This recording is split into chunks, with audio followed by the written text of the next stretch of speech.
Hey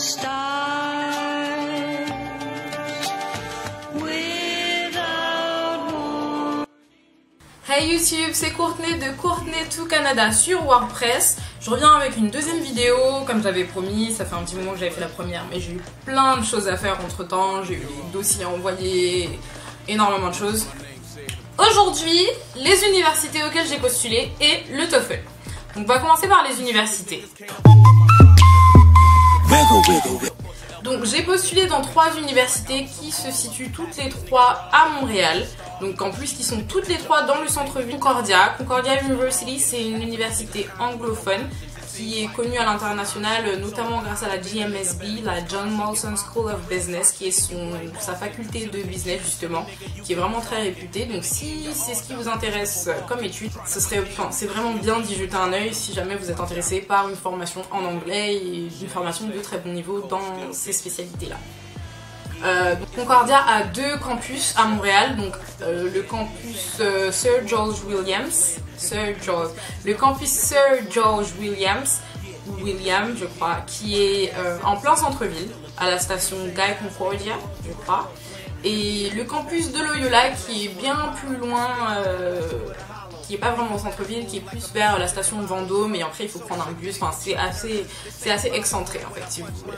Donc l'UQAM qui est l'université du Québec à Montréal, qui apparemment a une très bonne faculté d'arts et sciences et dont les programmes de communication, de journalisme et d'art seraient très bons. J'ai vu une vidéo LipDub dont je vous mets le lien juste ici, qui a été réalisée par les étudiants en communication de l'UQAM justement, une lip-dub de I Got a Feeling des Black Eyed Peas, et c'est vraiment sympa. Je me suis dit, quand j'ai vu ce qu'ils avaient réalisé, je me suis dit que c'était un bon programme de com, donc j'ai fait quelques recherches et j'ai postulé. Donc leur campus est situé aussi en plein centre-ville, à la station Berry-UQAM. C'est directement quand on sort du métro, on peut rentrer dans la fac, c'est sympa. Voilà. Ensuite, l'UDEM, l'université de Montréal, qui est une très bonne université, qui apparemment est beaucoup plus basée sur la théorie, mais qui serait une très bonne université globalement. Et j'ai pu visiter le campus qui se trouve sur la ligne bleue, si je me trompe pas. Le campus, enfin il y a une station de métro qui débouche juste à l'entrée d'un des bâtiments, enfin qui débouche juste à une entrée pour accéder à l'université. Donc c'est vraiment sympa ça aussi, le système de Montréal, du métro qui est proche des universités, c'est vraiment pas mal de pouvoir... Enfin je pense que c'est bien en hiver, ça doit leur servir pas mal. Et oui, le campus est aussi sympa, j'ai pu visiter un bâtiment, c'était sympa aussi. Donc c'est vraiment 3 universités, enfin pour le coup c'est Montréal qui m'intéressait, donc j'aime vraiment la ville, j'ai vraiment aimé ce que j'ai vu pendant mes vacances. Donc c'est la raison pour laquelle j'ai postulé uniquement à des universités à Montréal, mais il faut savoir qu'il y a des universités d'autres universités au Québec, il y a aussi l'université de Laval, il y a Sherbrooke, enfin voilà. Et il y a les cégeps aussi, donc il y a énormément de choses à faire. Ça dépend ce que vous avez, ce qui vous intéresse, ça dépend où vous voulez aller, ça dépend de votre état d'esprit, ça dépend d'un peu de tout, mais de vous surtout, donc voilà. Ok, les systèmes universitaires. Donc ils ont en premier cycle, ce qui correspond à notre licence, un baccalauréat. Donc ils appellent ça un baccalauréat, mais ça correspond à la licence. En fonction de la formation et en fonction de votre background, enfin de ce que vous avez fait avant, il me semble que ça peut être fait en 3 ou 4 ans. Donc ça dépend des universités, ça dépend de la formation, ça dépend de vous, enfin je ne sais pas trop, mais ça dépend, donc c'est en 3 ou 4 ans. C'est l'équivalent de la licence, et dans les universités anglophones, c'est appelé un bachelor, qui peut être aussi fait en 3 ou 4 ans. Après le premier cycle, il y a le deuxième cycle qui correspond à notre master, qu'ils appellent aussi master. Donc c'est exactement la même chose, enfin... exactement la même chose, ça correspond en tout cas. Et le troisième cycle qui correspond au doctorat, ou ce qu'on appelle un PhD en anglais, donc ça correspond aussi à notre doctorat français, donc c'est à peu près 8 ans d'études. Le TOEFL, qu'est-ce que c'est? C'est un test d'anglais très répandu dans le monde pour pouvoir aller étudier à l'étranger, notamment dans des universités anglophones. C'est un test qui permet de connaître notre niveau pour aller faire des études, donc je disais dans une université anglophone, notre niveau oral écrit, notre niveau de compréhension orale et de compréhension écrite, donc ça se divise en 4 parties, j'en parlerai juste un peu plus après. Donc voilà, c'est un test qui est reconnu par, d'après ce qui est écrit sur leur site, donc sur le site de l'ETS que je mettrai en lien dans la description. Donc d'après ce qui est écrit sur le site de l'ETS que je mettrai en lien dans la description, ce test est reconnu par plus de 9000 établissements d'enseignement supérieur et universités dans plus de 130 pays dans le monde. Donc c'est quand même pas mal et c'est vrai que c'est un test qui est pas mal reconnu, il y en a d'autres aussi mais celui-là est bien, vous pouvez en faire d'autres mais celui-là est pas mal, c'est celui que j'ai fait moi. Donc voilà. Donc alors, il se présente en 4 parties. Il y a la partie speaking, la partie writing, la partie reading et la partie listening. Donc 4 parties distinctes. Il faut bien faire attention à se préparer à chaque partie, surtout si on a des faiblesses plus sur une partie que sur l'autre. Le TOEFL! Le TOEFL. Je sens les gens qui paniquent. Enfin, je ne sais pas. Moi, je sais que j'étais un peu stressée par rapport au TOEFL. J'avais peur de foirer complètement, sachant que pour les programmes qui m'intéressaient, enfin, Concordia demande un minimum de 75 au TOEFL pour être admissible. Si tu as entre 75 et 90, je crois, tu dois prendre des cours d'anglais pour te remettre à niveau pendant un an ou un semestre, je sais pas exactement comment ça fonctionne.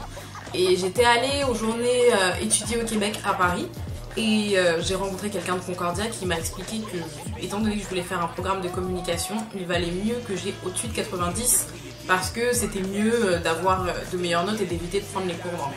Donc j'étais doublement stressée parce que je ne savais pas si j'avais le niveau pour avoir 90 ou pour avoir plus, donc voilà. Donc le TOEFL, la préparation du TOEFL. J'ai acheté un livre pour me préparer.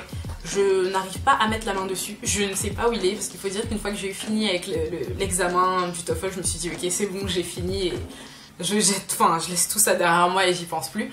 Et du coup, ce que je peux vous dire, c'est que le livre a une couverture noire, qu'il est aux éditions Nathan, et ça doit être un truc du style se préparer au TOEFL ou préparer le TOEFL. Mais sachant que c'est le TOEFL IBT, le TOEFL IBT c'est la version informatisée, donc la version sur ordinateur. Donc pour la préparation, alors préparez-vous quand même. Moi je l'ai pas fait intensivement, mais j'ai essayé quand j'avais par exemple 2 heures de trou à la fac de me poser à la bibliothèque et de faire quelques petits exercices, sachant que la plupart du temps ça se présente sous forme de QCM, me faire des petits, essayer de lire 2-3 articles de magazines en anglais parce qu'à ma fac il y a quelques magazines américains ou anglais, donc d'essayer de trouver ces magazines-là, les lire et relever le vocabulaire que je connaissais pas, essayer d'avoir plus de vocabulaire parce qu'apparemment il fallait beaucoup de vocabulaire pour le TOEFL. Ensuite, donc je faisais des petits exercices, des petits QCM. J'ai eu 4 heures de cours avec une amie de ma mère qui est prof d'anglais à la fac et ça m'a beaucoup aidé, j'avoue. Donc si vous avez les moyens et si vous avez l'occasion et l'opportunité de pouvoir prendre des cours, c'est pas mal. C'était pas vraiment des cours à proprement parler, c'était plutôt voir où étaient mes points faibles, mes points forts, avoir quelqu'un avec qui discuter pour la partie speaking parce que le faire seul devant son miroir ou le faire seul n'est pas forcément, pas approprié, mais ce n'est pas forcément la meilleure solution quand on veut avoir des résultats puisque on n'a personne pour nous dire si c'était bon ce qu'on a dit, si c'était bien anglais, si on s'est trompé. Donc vaut mieux avoir quelqu'un. Et pareil pour la partie writing, il fallait que quelqu'un me corrige parce que c'est pas un QCM où je peux regarder les solutions, c'est vraiment quelque chose qu'il faut faire lire et comme elle est prof d'anglais donc elle a pu me corriger et ça m'a pas mal aidé en fait. Elle m'a bien motivée et c'était cool. Il faut savoir que le TOEFL c'est quelque chose qui demande énormément de concentration. Il faut rester concentré pendant à peu près 4 heures. Il y a une pause de 10 minutes au milieu, mais il faut rester concentré. Qu'est-ce que je dirais? Ah oui, surtout, apprenez à lire ou à faire tous vos exos dans le bruit. Allumez la télé et une autre source de bruit, par exemple de la musique et la télé en même temps, parce qu'il faut savoir que tout le monde ne commence pas le test à la même heure dans le centre de test où vous allez passer. Et il se peut que pendant que vous en êtes à la partie reading ou à la partie writing, peu importe, il y en a d'autres qui en soient déjà à la partie speaking et quand eux vont commencer à tous parler, quand ces personnes-là vont commencer à parler, ça va faire une espèce d'énorme brouhaha et entre ceux-là et ceux qui en sont à la partie writing, donc qui commencent à taper sur leur clavier d'ordinateur, si vous en êtes à une autre partie, ça va vraiment vous désorienter, vous déstabiliser, surtout si vous n'êtes pas quelqu'un qui a l'habitude du stress ou qui supporte bien le stress ou qui supporte bien, qui est habitué à passer des examens. Être dans ces conditions-là, c'est pas vraiment, c'est peut-être mieux de s'habituer à travailler dans le bruit. Donc ça c'est tous les conseils que j'aurais à donner pour le TOEFL. Après si vous en avez d'autres, si vous pensez à d'autres choses, mettez-moi des commentaires. Si vous voulez que je fasse une vidéo sur quelque chose en particulier, mettez-moi des commentaires aussi. Et j'y répondrai. Et voilà. Une fois que vous avez passé votre cher petit examen, n'est-ce pas? Cet examen qui nous aura bien fait stresser, en tout cas moi qui m'aura bien fait stresser, parce que je pensais que je l'avais un peu raté, mais finalement ça allait. Donc une fois que vous avez passé votre examen, vous devez attendre 10 jours pour avoir les résultats. J'ai eu les résultats 11 jours après, bon 10, 11 jours, c'est pas grave.